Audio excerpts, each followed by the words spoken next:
मुजफ्फरनगर की पंचशील कॉलोनी में सोमवार की देर शाम जो हुआ किसी ने कल्पना में भी नहीं सोचा था। लव मैरिज कुछ समय बाद ही अलगाव यानी डिवोर्स की राह पर चल निकले अनंत मित्तल के सिर पर जैसे खून सवार था। सास क्षमा मित्तल को 2 गोलियां मारने के बाद भी वह रुका नहीं। जो भी सामने आया वह गोलियां बरसाता चला गया। सूचना पाकर घर पहुंचे साले गौरव पर भी उसने फायर झोंक दिए। इन 2 फायर से गौरव ने किसी तरह खुद को बचाया। बाद में सूचना पाकर पुलिस ने किसी तरह अनंत मित्तल पर काबू पाया। हालांकि तब तक वह 3 लोगों को गोली मार चुका था, जबकि अभी उसकी जेब में 8-9 कारतूस बाकी थे, यानी उसकी तैयारी पूरी थी। गंभीर रूप से घायल तीनों को मेरठ रेफर कर दिया गया, जहां ऑपरेशन से गोलियां निकाले जाने के बाद तीनों ही अब खतरे से बाहर बताए जा रहे हैं। पहले देखिए घटनास्थल के हालात। कुछ नहीं होने का, आनंद में कुछ नहीं होने का। आनंद अस्पताल वाले से मैंने बात करी। आनंद सौरभ भैया कहते हैं डॉक्टर नहीं है सौरभ।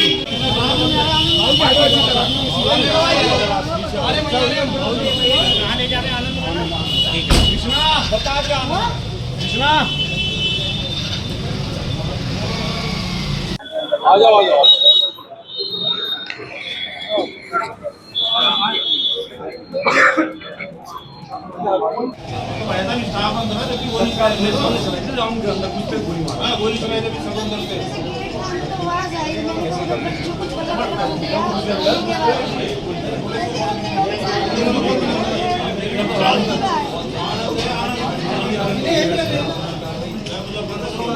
इस बारे में मुजफ्फरनगर के एसएसपी ने यह जानकारी दी।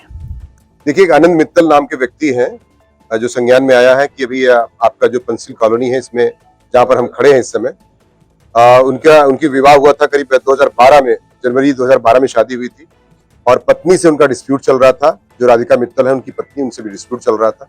हाई कोर्ट में मामला चल रहा था बच्चे के पोजीशन को लेकर के भी, और बच्चा उन्हीं के पास रह रहा था, हस्बैंड अनंत मित्तल के पास ही। और वो देहरादून से आज आए थे गाड़ी से, अपनी स्विफ्ट डिजायर की गाड़ी थी उससे आए थे। 8:30 बजे रात के भी जो 1 घंटा पहले की बात है, उसमें उन्होंने जो है अपने लाइसेंसी गन से जो है अपने परिवार के ही मतलब अपनी सास का और अपनी चचिया सास तथा अपनी भाभी, जो उनकी वाइफ की भाभी लगती हैं, उन पर फायर किया, जिसमें एक रिवॉल्वर से फायर किया था। जो लाइसेंसी था वो जब्त कर लिया गया है। व्यक्ति को हिरासत में ले लिया गया है जिसने फायर किया है अनंत को, और पूछताछ की जा रही है।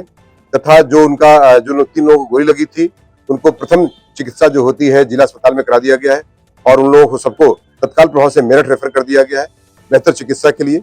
अभी डॉक्टर द्वारा बताया गया है कि अभी 3 लोग जिनको गोली लगी, को कंधे में लगी है, 2 लोगों को पेट में लगी है।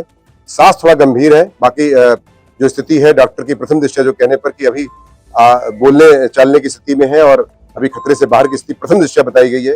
बाकी सीटी स्कैन और जो और गहरी चिकित्सा होती है वो मेरठ में चल रही है, तथा अग्रिम जो भी सख्त से सख्त कार्रवाई होगी इसमें सुनिश्चित की जाएगी, तथा जो व्यक्ति है पूछताछ की जा रही है, तथा इसमें सख्त से सख्त कार्रवाई सुनिश्चित की जाएगी। ऐसा प्रथम दृष्टया जो लग रहा है उसमें 4 से 5 राउंड की फायरिंग की गई है, जिसमें 3 लोग गोली लगी हुई है, 1 को कंधे में, 2 लोगों को पेट में लगी हुई है। एक मैडम जो है, जो उनकी सास है समा, उनको 2 गोली लगी हुई है जैसा कि बताया गया प्रथम दृष्टया। बाकी इसमें फील्ड यूनिट तथा हमारी जो स्क्वाड की टीम होती है जांच करने के लिए, वो भी आई हुई है। एसपी सिटी और सीओ सिटी तथा हमारे इंस्पेक्टर सिविल लाइन, थाना सिविल लाइन पड़ता है, इसमें पूरी गहराई से जांच कर रहे हैं। तदनुसार सख्त कार्रवाई इसमें सुनिश्चित की जाएगी। अभी फिलहाल आरोपी जो बताया गया है कि आरोपी का एक जो 12-13 साल का बच्चा है जो 9th में पढ़ता है, वो साथ में आया था। उसका बर्थडे था आज, उसी बर्थडे के उपलक्ष्य में आया था, और आते ही जो है जो हॉट अल्टरकेशन हुआ, उसमें हॉट अल्टरकेशन में उसने गोलियां चलाई हैं, जिसमें 3 लोग घायल हुए। आज फर्स्ट बाइट .tv ने मेरठ के एक नर्सिंग होम में मौजूद राधिका के भाई गौरव से बातचीत की तो उन्होंने यह जानकारी दी। गौरव जी, मुजफ्फरनगर में कल एक बड़ी घटना हुई है, एक घर में घुस करके अंधाधुंध फायरिंग की। क्या है आपका उनसे रिलेशन और किस तरह से इस घटना को उसने अंजाम दिया? रिश्ते में तो वो मेरे जीजा लगते हैं जी। और मेरी बहन का उनसे डाइवोर्स का केस चल रहा है करीब 3 साल से। तो जब से यही बोलते हैं कि मैं सबको गोली मारूंगा, तुमने इसको मेरे खिलाफ खड़ा किया है, मैं तुम सबको गोली मारूंगा, वो उसने कल कर दिया हमारे साथ। कल मेरी बहन ऋषिकेश गई हुई थी, बेटे का बर्थडे था उसके। अच्छा। पुलिस कस्टडी में गई थी, वो पुलिस के साथ लेके गए थे, क्योंकि उसको अलाउ है कि वो पुलिस के साथ कभी भी कितनी बार भी जा सकती है बेटे से मिलने। तो बर्थडे मनाकर आई है जब वो, उसके पीछे पीछे आधे घंटे बाद वो लोग भी वहाँ से चल दिए देहरादून से, ऋषिकेश से। अब वो लोग चले हैं और यहाँ पे घुसते ही उसने बेटे को आगे कर दिया है अपने कि गेट खुलवाओ नानी से। बेटा उनके साथ था? उनका बेटा उनके साथ था। अच्छा। कि नानी गेट खोल दो, हम आए हैं।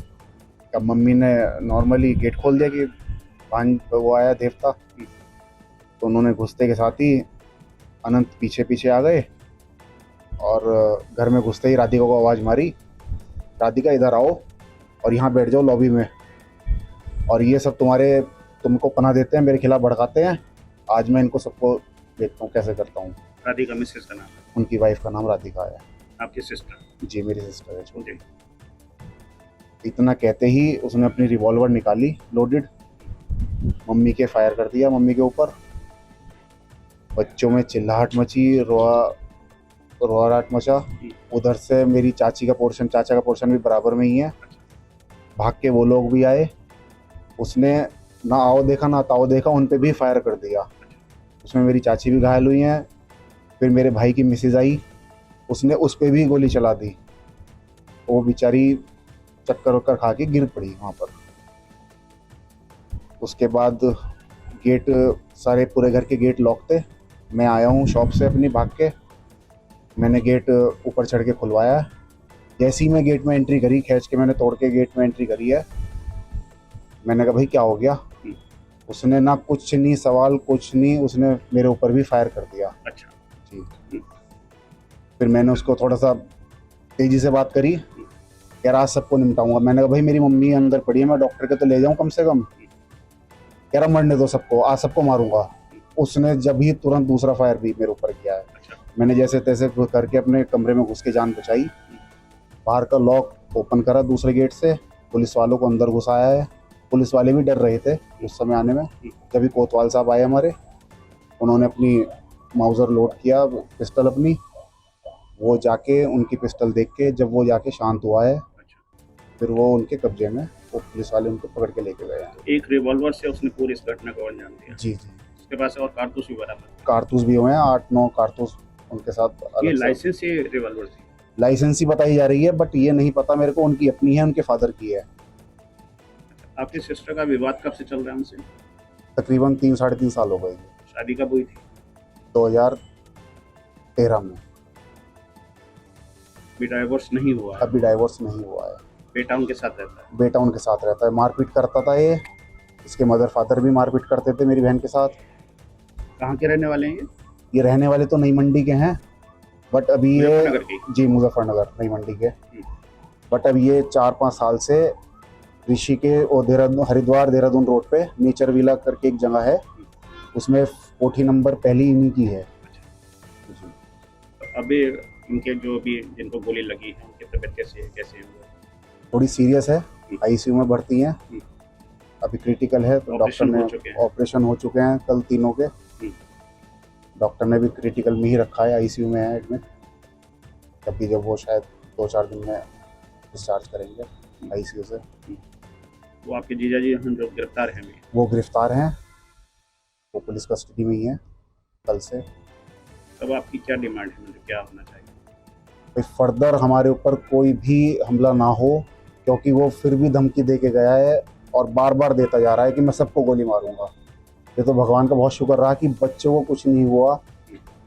अगर किसी बच्चे को मार देता तो हमारे तो घर खराब हो जाता, या हमारी चाची को, मम्मी को या भाभी को मार देता तो हमारा तो घर खराब हो जाता। तो मेरी तो योगी जी से अपील है, इसे सख्त से सख्त सजा दी जाए, जेल से बाहर ना आया जाए, क्योंकि कल को कुछ हमला कर दिया इसमें फिर कर सकता है। मतलब कुछ मेंटली डिस्टर्ब है, क्या है मेरे को नहीं पता, किस चीज़ की ईगो है। और ये 8-10 साल से ही है जब से शादी हुई है। गौरव अनंत मित्तल की पत्नी राधिका के भाई हैं। इस अपडेट में फिलहाल इतना ही। आप देखते रहिए फर्स्टबाइट.tv। नमस्कार। इस न्यूज के प्रायोजक हैं Tesla imaging and diagnostic centre, Meerut. Doctor Shalabh Bansal, radiologist जो 20 वर्षों से हेल्थ केयर में एक सुप्रसिद्ध नाम है, जिन्हें देश व विदेश में क्रॉस सेक्शनल इमेजिंग करने का अनुभव प्राप्त है।